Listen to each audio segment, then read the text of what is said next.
Well, welcome back, my friends. In this video, we're going to continue our discussion of probability and take just a moment to discuss sequential models and what actually may constitute an event.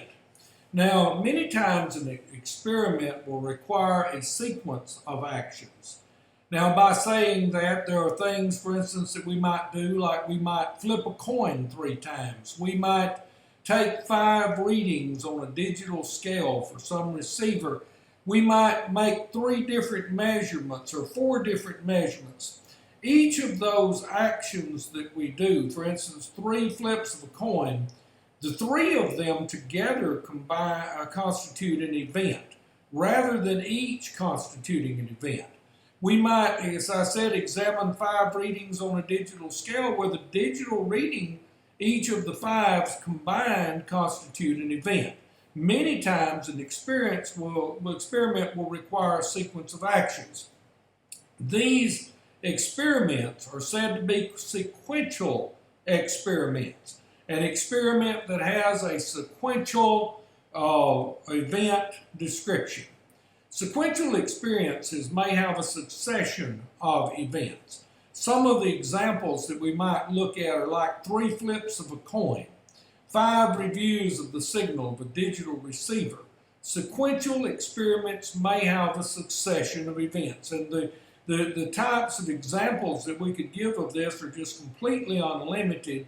But for our purposes, we will examine very closely the 3 flips of a coin in order to determine what an event actually is in a sequential experiment. Each event that we're going to look at includes 3 coin flips. Here we have a dirham coin. We will call this side heads and we will call that side tails.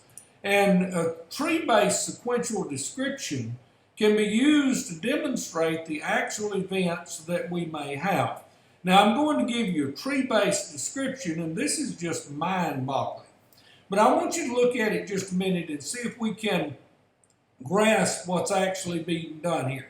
In our experiment, we're going to flip a coin 1, 2, and 3 times.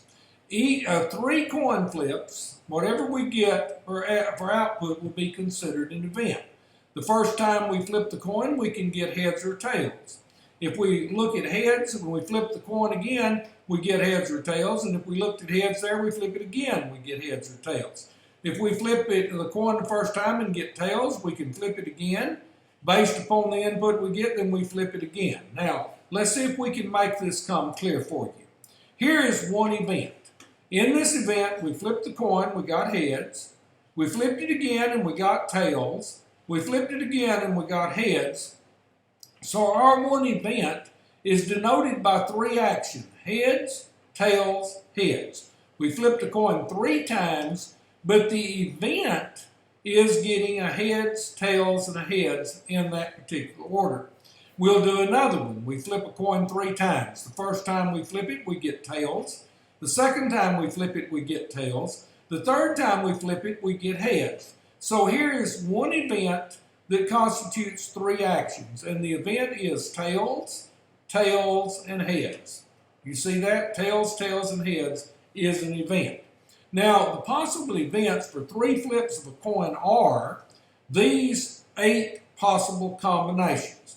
In our event, we can get all heads. We can get heads the first 2 times and then tails and so forth. We eventually might get tails 3 times. These are the 8 possible events that constitute the sample space. Each of these 3 actions, heads, heads, heads, heads, heads, tails, each of the 3 actions that we did when we flipped a coin constitutes one event.